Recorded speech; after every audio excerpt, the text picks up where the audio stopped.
Assalamualaikum warahmatullahi wabarakatuh. Alhamdulillah wassalatu wassalam ala rasulillah wa ala alihi wa man walah ma ba'd. Alhamdulillah, setelah kita membaca kalimat thayyibah, membaca surat Al-Muluk, Waqiah dan juga surat Ar-Rahman, dan kita bacakan sholawat kepada Rasul, semoga semua yang telah kita baca diterima oleh Allah Subhanahu wa taala.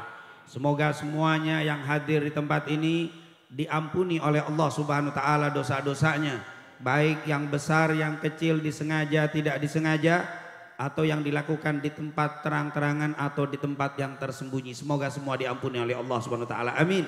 Ya Rabbal.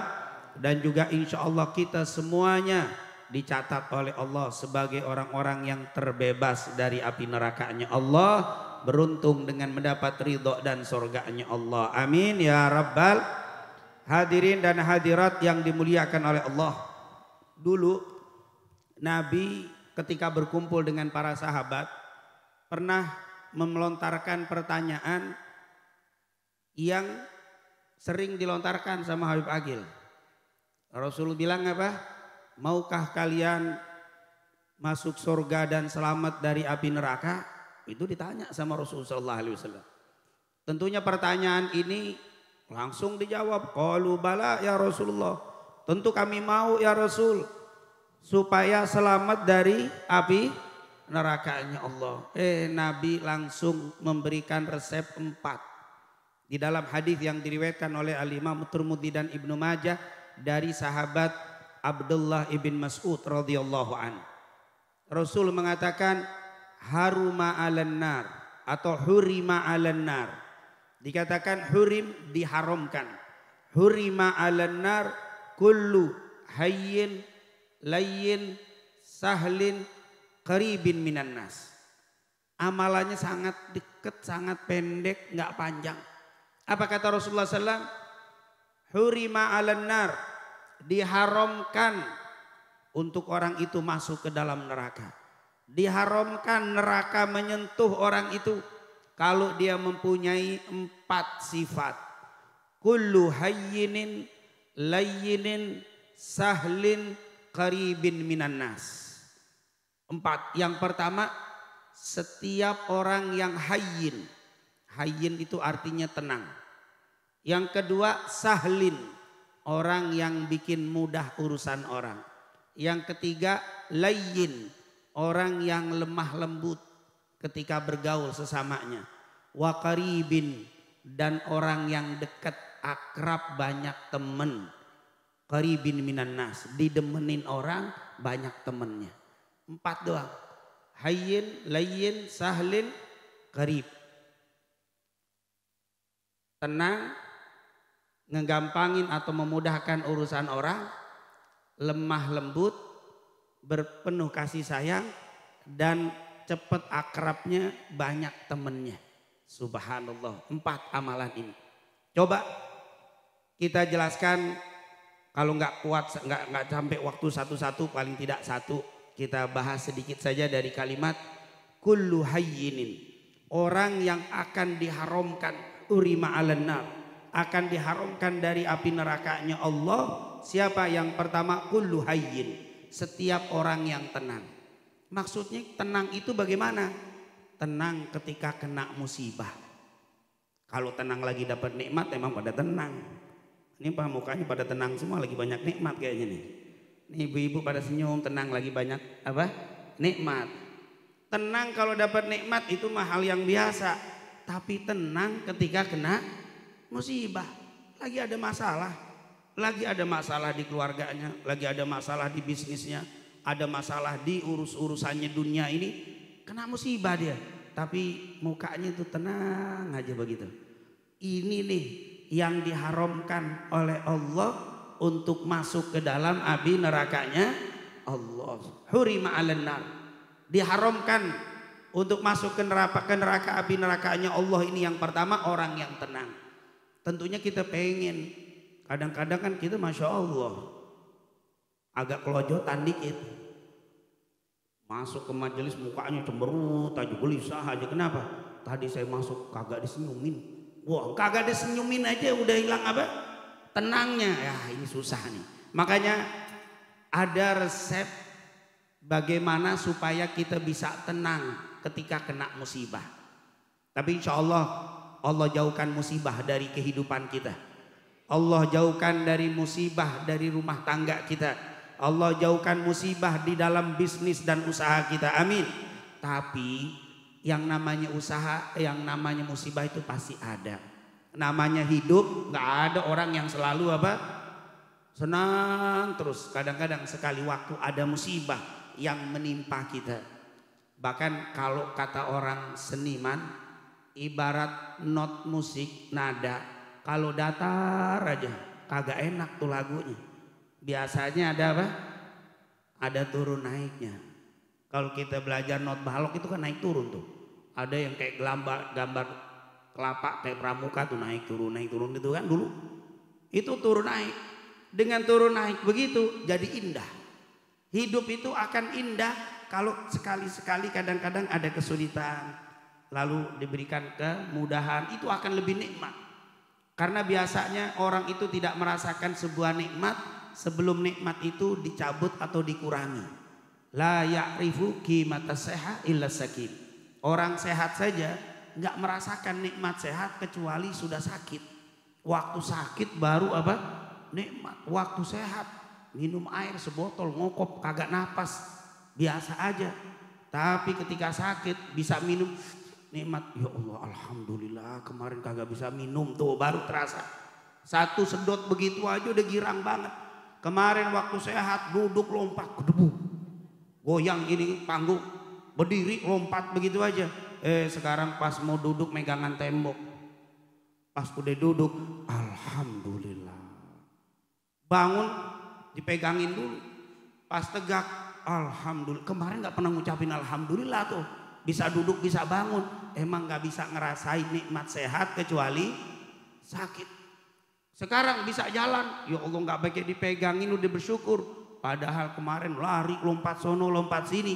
Tapi setelah sakit nggak jalan beberapa hari.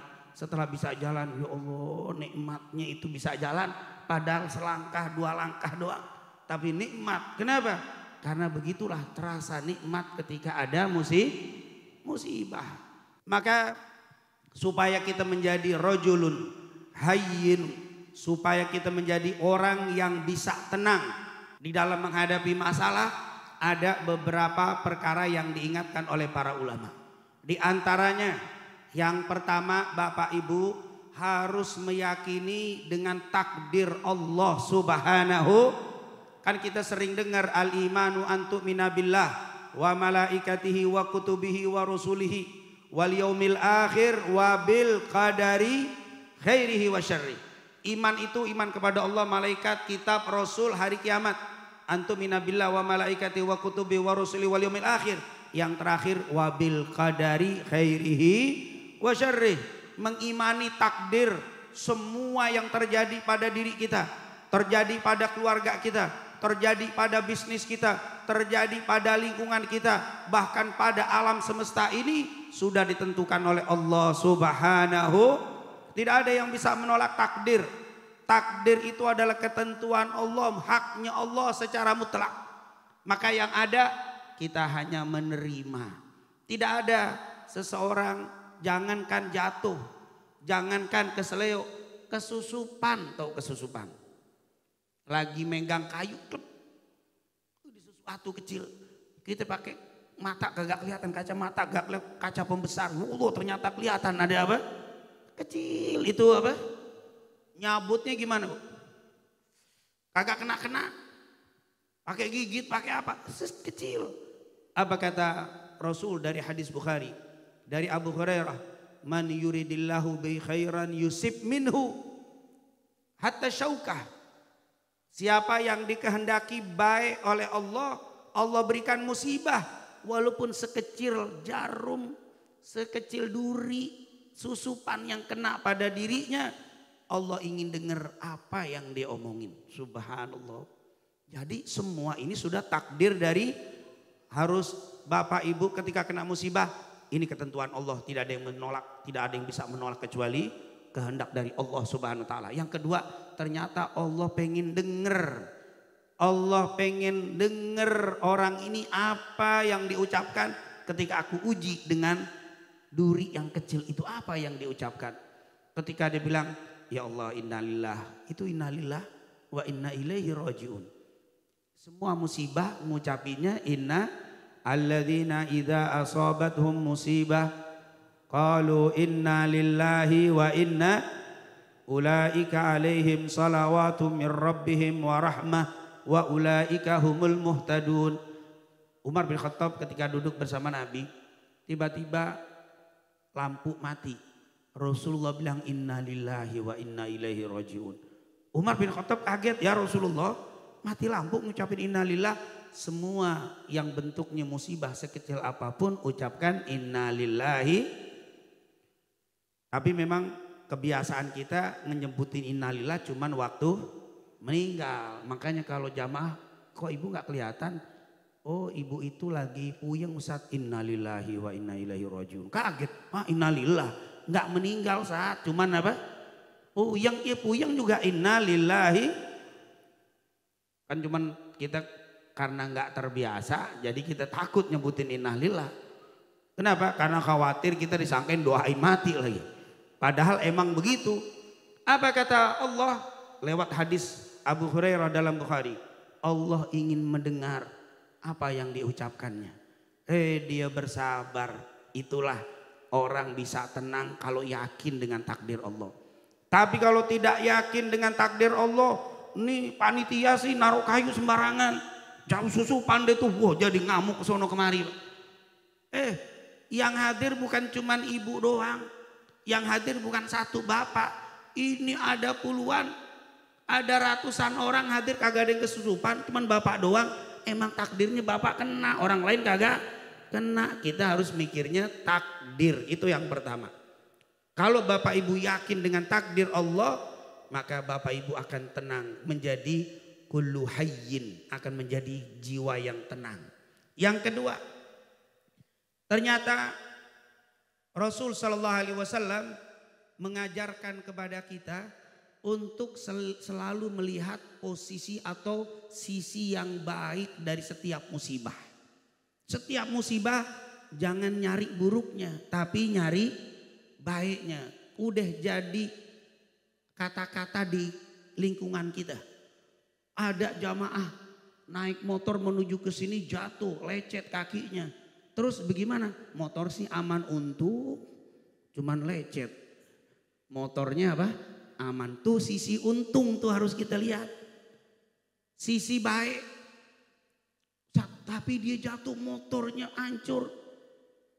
Bisa dipakai? Ya lumayan, dia gede, untung masih bisa dipakai. Kalimat untung. Ada orang lagi jalan malam-malam dibegal, motornya diambil. Orangnya gimana? Aman, untung nggak diapa-apain. Tuh masih ada apa?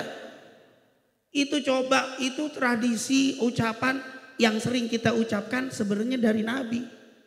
Apa? Orang baik selalu melihat sisi baik dari apapun kejadian. Musibah yang dilihat sisi baik, itu orang baik. Tapi kalau orang jahat selalu nyari sisi buruk.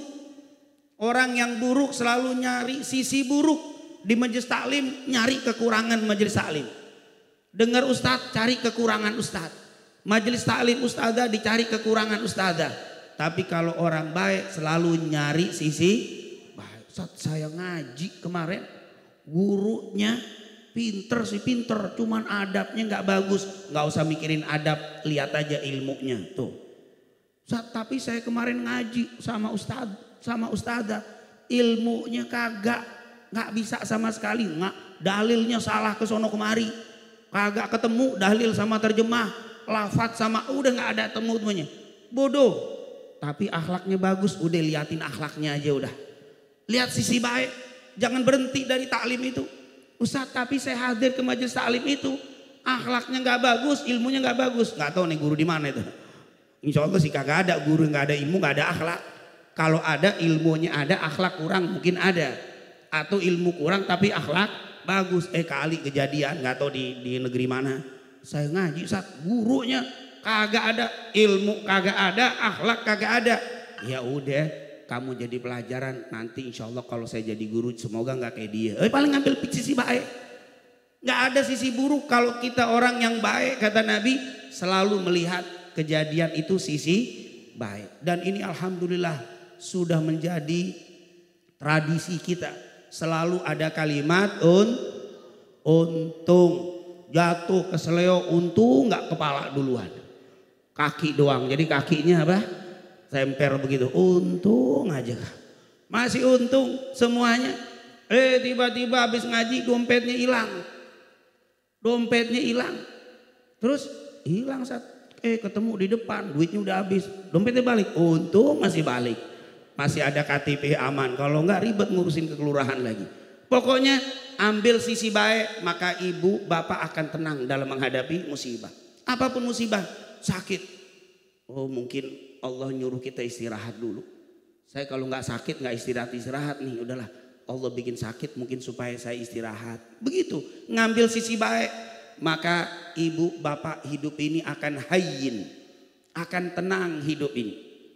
Yang ketiga, selalu memiliki harapan yang baik di akhir musibah. Itu berdasarkan hadis diriwayatkan oleh Abu Hurairah radhiyallahu an, dikatakan kana Nabiyyu sallallahu alaihi wasallam yu'jibuhu al-fa'lul hasan wa yakrahu at-tiyarah. Dikatakan, diriwayatkan oleh Imam Tirmidzi dan juga Imam Ibnu Majah, dan para ulama mengatakan hadis ini sahih. Apa katanya? Kanan Nabiyyu sallallahu alaihi wasallam, Nabi itu yu'jibuhu, dia sangat mengagumi, dia suka banget apa? Al-fa'lul hasan, harapan yang baik dalam segala masalah. Dalam segala masalah dia selalu berharap baik. Ini anak nakal banget, insya Allah kedepannya jadi anak yang soleh. Ini anak saat ya Allah susah diatur, insya Allah tambah gede, tambah baik, tambah nurut, tambah taat. Itu selalu Nabi Muhammad. Bahkan kalau ada orang yang melihat melakukan sesuatu hal yang berbahaya, misalkan tiba-tiba kita lagi ngaji, anak itu naik pagar. Ya Allah naik pagar. Namanya ibu lagi sibuk kagak ngelihat anak. Bapak lagi sibuk baca sholawat, tuh anak naik pagar. Nabi nyuruh apa? Insya Allah khair, insya Allah aman, insya Allah nggak jatuh. Sambil jalan diturunin, tapi ngomongnya apa? Insya Allah baik, insya Allah nggak jatuh. Itu namanya al-fa'lul hasan, berharap baik. Dan harapan-harapan itu yang menyebabkan orang tenang, nggak gelisah. Jangan terbalik, anak naik pagar, ya naik pagar jatuh dah jatuh. Ya jatuh dah jatuh, gedebuk tuh kan. Saya juga bilang jatuh. Sebenarnya yang bikin jatuh bapak ibunya, apalagi ibu yang ngomong. Ya jatuh dah jatuh. Ibu omongannya itu tajam. Anak tiba-tiba megang pisau ngupas apa? Bawang, ya Allah ini anak baru, ya Allah khair, insya Allah nggak ada apa-apa, insya Allah selamat, samperin, ambil. Jangan ya kena pisau dah, ya, tetap kena tuh kan. Ibu juga bilang apa? Kalau ya tuh anak ngerti dalil, ibu nih gara-gara ngomong begitu. Musinya al-fa'lul hasan. Apa itu al-fa'lul hasan? Harapan yang baik. Jadi musibah ternyata apa? Bisnis kita lagi turun, insya Allah kedepannya Allah bikin naik lebih. Tuh begitu tuh. Insya Allah ini mungkin supaya kita menjadi orang bersyukur, Allah uji. Supaya nanti kalau kita bersyukur Allah bakal naikin lagi. Oh dia lagi sakit, oh mungkin Allah pengen dia ini nanti lebih bersyukur ketika dikasih sehat. Selalu begitu, maka ibu bapak akan tenang menghadapi musibah. Selalu al-fa'lul hasan. Karena Nabi sallallahu alaihi wasallam yu'jibuhu al-fa'lul hasan wa yakrahu at-tiyarah. Nabi Muhammad itu suka banget dengan harapan-harapan yang baik. Ini luar biasa. Bapak Ibu, kalau kita pakai syariatnya Nabi, ya Allah hidup enggak gusar. Hidup enggak apa nama selain gusar nih istilahnya. Gundah bingung menghadapi kehidupan. Ya Allah tenang. Saat ini gimana nih urusan pemerintah yang baru? Fa'lul hasan, semoga lebih baik. Semoga lebih bagus. Semoga lebih adil, semoga lebih makmur. Itu al-fa'lul hasan. Jangan ya dia, ya. Antum hidup nggak tenang, gelisah. Kenapa? Nggak bisa menjadi kullu hayyinin, nggak bisa jadi hayyin. Gimana mau menjadi hayyin? Gelisah kita hidupin. Maka lihat nikmatnya dengan memakai syariat Nabi Muhammad sallallahu alaihi wasallam. Yang keempat apa ketiga nih? Ya pada lupa dah. Emang nggak usah banyak-banyak ngasih resep begini. Ngasih resep kelupaan. Yang pertama tadi apa? Takdir yakini datang dari. Yang kedua, melihat sisi yang baik dari kejadian apapun. Yang ketiga, berharap yang bagus. Yang keempat, harus kata para ulama tidak boleh merubah keseimbangan hidup. Keseimbangan hidup tidak boleh berubah. Dalam artian bapak ibu biasa ngaji, kena musibah tetap ngaji. Kalau bapak ibu mulai nggak ngaji, yang tadinya rajin gara-gara musibah nggak datang lagi, ini mulai goyang. Ini akan rusak ketenangan, hilang hidup. Mestinya terus dijalanin seperti biasa. Biasanya silaturahim, terus tiba-tiba kena musibah, silaturahim jalan. Walaupun mungkin yang biasanya seminggu 2 kali sekarang jadi 1 kali. Tapi tetap istiqomahkan. Kata para ulama, jangan merubah gaya hidup kita. Terutama yang berkaitan dengan ibadah. Al-Quran sudah bilang tuh surat Al-A'raf. Orang-orang yang bertakwa wasari'u ila magfiratin min rabbikum wa jannatin arduha samawati wal uddat lil muttaqin. Lihat di ayat selanjutnya. Alladzina yunfikuna fis sarra wa dharra. Ciri orang yang bertakwa yang akan dapat tenang, mereka yang bersedekah dalam keadaan senang dan susah. Tetap sedekah. Cuman yang tadinya lagi naik duit banyak, sedekahnya banyak. Lagi susah, tetap sedekah. Tapi jumlahnya mungkin sedikit. Jangan berhenti. Kalau berhenti musibah nunjuk, musibah itu akan berkembang. Tapi kalau kita terusin, itu musibah akan hilang dan nikmat tetap terasa dan tenang akan ada di dalam hati. Subhanallah. Ini harus, jangan kita berubah gaya hidup kita. Kenapa? Karena memang kalau kita berubah, ini akan hilang ketenangan di dalam hati. Jadi kenapa ibu nggak ngaji? Handphone hilang Sat. Ya handphone hilang nggak ngaji. Mestinya tetap aja ngaji. Kenapa? Biarin dunia yang diambil sama Allah, ibadah jangan bro. Kan ada Pak. Orang yang rajin ibadah, taklim rajin cuman nggak datang. Kenapa? Karena lagi ada masalah. Padahal dia masih mampu berjalan. Padahal dia masih bisa datang. Cuman masalah dunia yang menyebabkan dia nggak ngaji lagi. Ini nanti hilang, hayyinnya itu hilang. Mustinya istiqomah. Maka insya Allah musibah yang Allah berikan kepada kita semuanya insya Allah tidak merubah aktivitas ibadah kita. Amin. Semua aktivitas yang biasa kita lakukan tetap. Yang biasa ketemu ramah senyum, musibah tetap senyum. Jangan mukanya jadi asem, abus. Kenapa itu ibu? Kayaknya lagi sedih. Ya kalau sedih jangan ditunjukin di muka ketemu orang, abus. Jangan. Biwajhin tolak. Tetap senyum. Padahal dia lagi ada masalah. Tapi tetap dia tersenyum. Tetap ramah. Ini akan cepat masalahnya diangkat oleh Allah Subhanahu Wa Taala. Makanya para ulama, luar biasa kalau kita ngelihat ulama. Mereka jangan kira nggak ada masalah. Jangan dikira para ulama salaf itu nggak punya masalah. Masalahnya sangat luar biasa. Tapi dakwah tetap dakwah. Tetap dia ceramah, tetap dia ngajar, senyum ngadepin santri, ngadepin murid, ngadepin jamaah. Apa katanya? Ustaz kayaknya saya lihat enak banget Ustaz, kayak gak ada masalah. Kata siapa nggak ada yang masalah? Ibu nggak tahu aja masalahnya. Tapi karena bisa menata. Ibadah jangan berubah, kegiatan jangan berubah gara-gara musibah. Terus senyum tetap senyum. Ya Allah kata Rasulullah SAW. Orang yang model begini nih akan cepat diangkatnya musibahnya oleh Allah. Man nazalat bil faqa fa anzalaha bin nas lam tushadda faqatu. Riwayat Imam Turmudi dari Abu Hurairah. Siapa yang ada masalah di dalam kehidupan, bisnisnya, di dalam hartanya, lalu dikasih tahu sama orang, dikasih tahu orang itu bisa bikin status. Ya Allah, ini hari susah banget. Itu bikin status tuh, fa anzalaha bin nas, dikasih tahu ke orang. Status bikin lagi puyeng. Duit, tulisannya panjang. Lagi masalah kenan duit. Yang kayak begini bikin orang tahu malah jadi nggak diangkat. Lam tusadda faqatu. Kesulitan rezekinya nggak diangkat oleh Allah karena suka ngasih tahu orang. Begitu juga mengasih tahu orang waktu kita jalan, kita lagi masalah keuangan. ketemu senyum aja. Biasa saja, jangan cemberut. Kenapa? Tadi ditipu orang. Ya Allah, jadi tahu semua orang. Senyum. Itu tuh orang yang menyembunyikan musibahnya dan bersikap seperti biasa akan cepat diangkat oleh Allah Subhanahu. Yang ke berapa tadi? Yang kelima, ini 5 menit lagi. Yang kelima, benar ya, saya ngikutin jamaah. Yang kelima benar ya.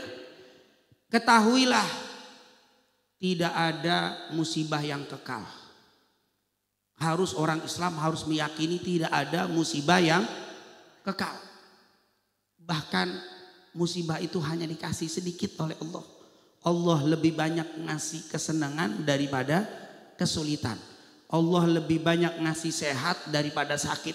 Allah banyak ngasih musibah, tapi lebih banyak lagi kebahagiaan yang Allah kasih kepada kita. Waktu menafsirkan fa inna ma'al usri yusran inna ma'al usri yusra, kata Abdullah ibn Abbas, lan taghlib, tidak akan pernah dikalahkan kemudahan dengan kesulitan. Kenapa? Karena kemudahan Allah kasih 2 kali lipat daripada kesulitan.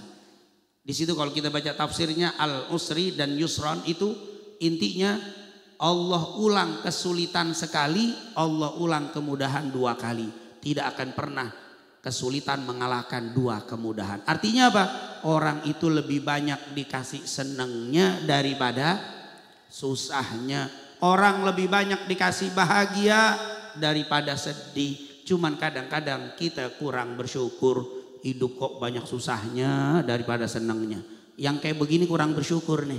Masa dia bilang susahnya lebih banyak daripada, nggak ada manusia yang dikasih lebih banyak susah daripada senang. Yang ada senang lebih banyak daripada susah. Tidak ada yang kekal. Makanya Imam Syafi'i, ulama yang lahir 150 meninggal 204 Hijriah, Muhammad bin Idris Asy-Syafi'i, pendiri madzhab Syafi'i, pernah mengatakan dalam syairnya yang panjang diantaranya, da'il ayyama taf'alu ma tasha'u watib nafsan idha hakamal qada'u wala tajza' li hadithatil layali fama li hawadithid dunya baqa'u. Jangan engkau guncang, gelisah dengan kejadian yang menimpamu di atas muka bumi ini. Da'il ayyama taf'alu ma tasha'u, biarkan hari-hari itu berjalan sesuai dengan kehendak Allah. Watib nafsan idha hakamal qada'u, senengin hati walaupun ada sesuatu yang tidak menyenangkan kena dalam hidupanmu. Kenapa? Karena tidak ada, dikatakan da'il ayyama taf'alu ma tasha'u watib nafsan idha hakamal qada'u wala tajza' li hadithatil layali. Jangan kau gelisah, gusar gara-gara kejadian yang terjadi di malam dan siang hari. Fama li hawadithid dunya baqa'u, tidak ada kejadian yang kekal di atas muka bumi ini. Dia akan berlalu. Ketika kita saat ini sakit, timbulkan harapan, insya Allah besok baik. Saat ini kita ada masalah, sedih, insya Allah besok bahagia. Selalu berharap dan jangan gusar dengan apa yang terjadi. Kenapa? Karena tidak ada yang kekal kejadian di atas muka bumi ini. Fama li hawadithid dunya baqa'u, tidak ada kejadian yang kekal di atas muka bumi. Apalagi kesedihan, sedikit Allah kasih, sebentar Allah kasih. Tinggal kita bisa apa? Mengatakan ini hanya sementara. Jangan dianggap wah musibah, kayaknya seumur hidup saya susah melulu. Yaudah muka cemberut melulu. Tapi kalau dia bilang saya lagi sakit, insya Allah baik. Ini kan sedikit Allah kasih. Saya lagi ada masalah keuangan, nggak apa-apa, insya Allah sebentar. Nanti juga rezeki datang lagi. Akhirnya muka tetap senyum, datang tetap ramah, muka juga tenang. Kagak muka merah, cemberut, gemeter, mau ngapain? Sakit. Bahkan kata para ulama, sumber penyakit selain maidah, selain perut adalah al-fiqr. Pikiran, hatimu tidak tenang.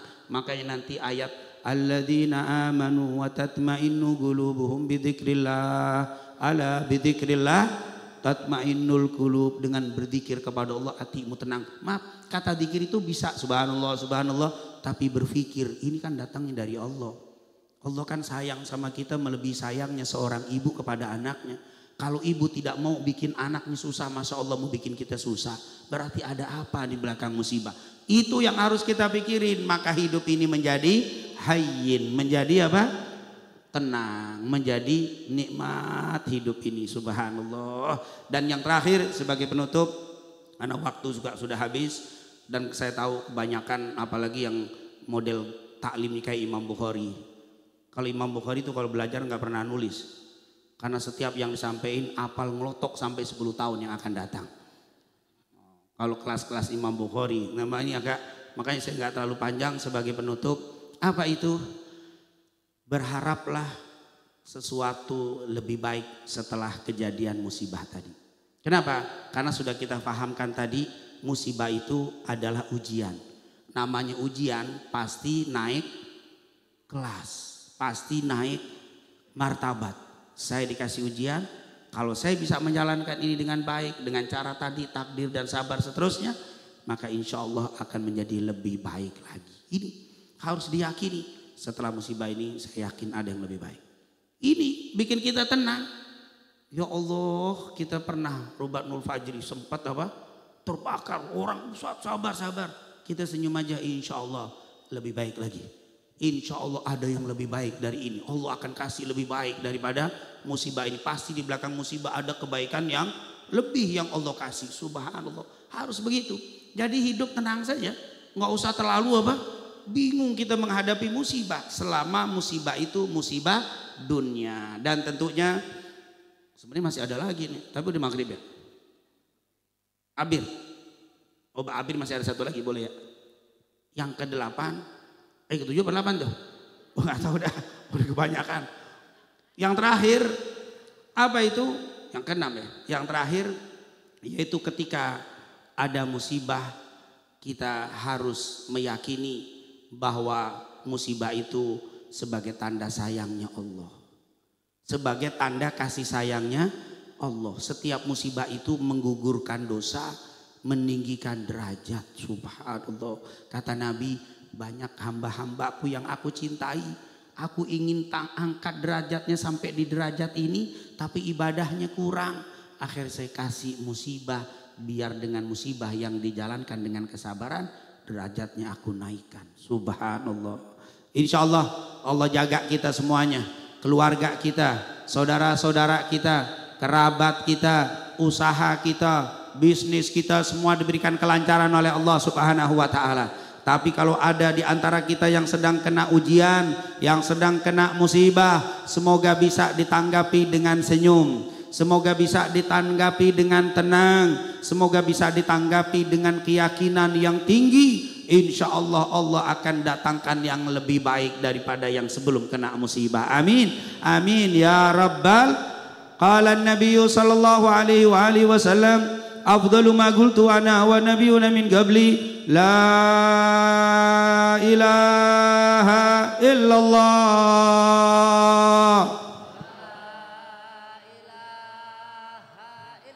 La ilaha illallah.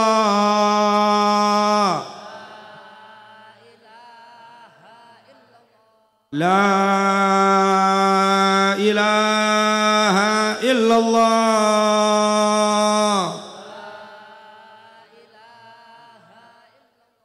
La ilaha illallah Muhammadur Rasulullah sallallahu alaihi wasallam, basyarrafa wa karrama wa majjada wa adhum haqqin 'alaiha nahya wa 'alaiha namut wa 'alaiha nub'adhu insyaallah ta'ala minal aminin. Amin amin amin. Allahumma la tada' lana dhanban illa ghafartah, wa la hamman illa farajtah, wa la maridan illa syafaitah, wa la daynan illa qadaitah, wa la 'asiran illa yassartah, wa la hajatan min hawaijid dunya wal akhirah illa karidan illa qadaitaha wa yassartaha birahmatika ya arhamar rahimin. Allahumma arham ummata sayyidina Muhammad, Allahumma aslih ummata sayyidina Muhammad, Allahumma astur ummata sayyidina Muhammad, Allahumma jubur ummata sayyidina Muhammad, Allahumma ja'alna min khiyari ummati sayyidina Muhammad. Ya Rabbi bil Mustafa balligh maqasidana, balligh maqasidana, balligh maqasidana, waghfir lana ma madha ya wasi'al karami. Rabbana atina fid dunya hasanah wa fil akhirati hasanah wa qina adzabannar. Wa sallallahu ala sayidina Muhammadin wa ala alihi wa sahbihi wasallam. walhamdulillahi rabbil alamin. Lebih kurangnya wassalamualaikum warahmatullahi wabarakatuh.